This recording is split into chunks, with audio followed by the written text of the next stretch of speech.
Could you explain the process you went through to identify the type of fiber that was found at the crime scene? I began by examining the crime scene fiber along with multiple other samples of red fibers under a microscope. I examined each fiber at 3 different magnifications in order to get a clear view because some of the magnifications were better for certain samples. And once I've looked at all of the samples under a microscope, I examined the behavior of the fibers being put into a flame. I looked at the fibers' behaviors as they approached the flame, once they were in the flame, and after they were removed. And I also took note of any odors and residue left once the fiber burned. And how did you perform these tests? To look at the fibers under the microscope, I placed a dry mount slide. So I placed a glass slide with a sample of a fiber under the microscope and examined them at low, medium, and high magnification. That is the rayon sample. It has a pretty curled pattern, which also matched our evidence sample that we found at the crime scene. So it looks the exact same. And then after that, I examined the behaviors of the fibers in a flame. So to do so, I lit a candle and using metal tweezers approached the flame and recorded whether the fiber melted, curled, or ignited. And then I placed the fiber directly into the flame and recorded whether it ignited quickly or slowly and if it sputtered, dripped, or melted. And lastly, I took the fiber out of the flame and recorded whether it self-extinguished or continued to burn. I also took note of any odors given off and residue left over, which could be white fluffy ash, a hard bead, or a melted ball. So what can you conclude from your findings? Based on their looks under the microscope, you can tell that the evidence fiber and the rayon look very similar because they share similar curl and formation. And based off the data I collected from observing their behaviors with the flame, I can conclude that the rayon and evidence fiber behave the most similarly because both ignited while approaching the flame and continued to while in the flame. And they self-extinguished once they were moved and did not have any odors. And they both turned into a white fluffy ash residue. Because these were the only two to share all the same characteristics, I can conclude that the fiber from the crime scene was rayon. Thank you. This is a picture of the crime scene fiber. Please state your name and qualifications. Mashallah Cobb. I graduated from the University of Miami with a BS in Forensic Science with a concentration in fingerprint analysis, and I currently analyze fingerprints. Could you explain the process you went through to determine the identity of the fingerprints found at the crime scene? Sure. So I first identified the fingerprints taken at the crime scene as arch, loop, or whorl. I then went on to specify which type of arch, loop, or whorl was left. After I looked at the suspect's fingerprint sheet taken by an officer on duty. For example, Ted's right thumb, on Ted's right thumb, we can see a bifurcation here. One second.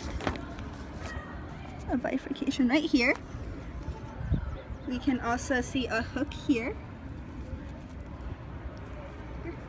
And we can see a delta here. And this is the same on his right thumb. We have a delta, we have a hook, and we have a bifurcation.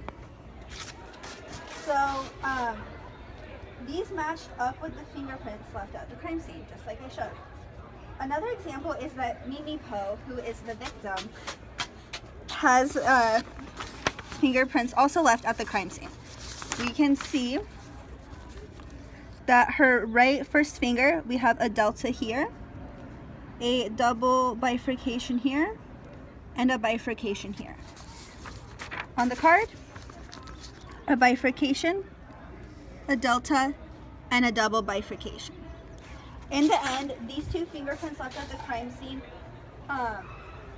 were the majority. There were 5 of Ted's and 3 of Mimi Poe's.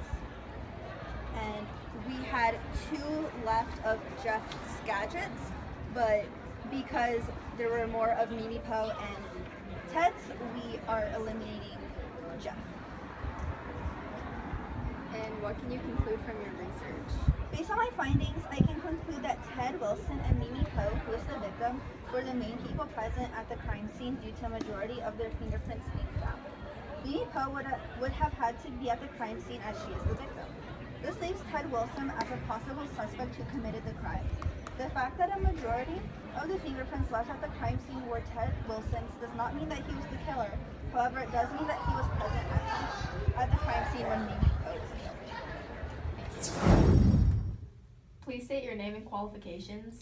Alex Woodruff. I graduated from Pepperdine University with a BS in forensic science, and I currently focus my work on hair analysis.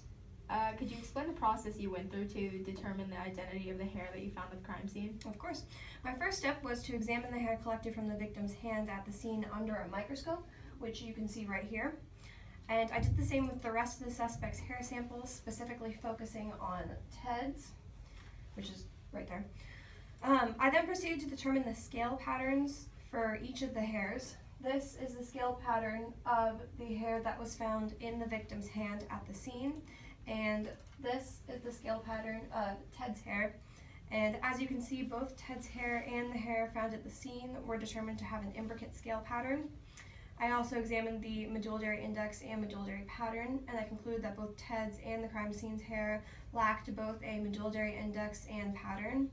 The two hairs also shared the same degree of curl, which was 0.9.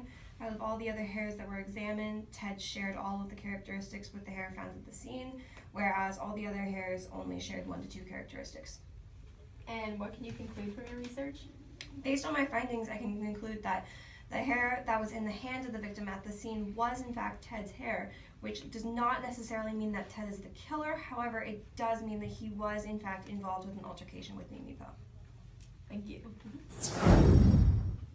Please state your name. Michelle LeCobb. Could you tell me exactly what it was you saw the night of March 15th, 2017? I was walking back to my apartment when I saw a man in a red coat fleeing from my down the hall neighbor's apartment. He looked distressed and guilty. So what exactly did you do once you saw him flee the scene? I walked over to her apartment and I saw the door was kind of wide open. So I walked in and I saw her body laying on the ground. There were red marks on her neck, and it looked like she'd just gotten home because her bag was on her.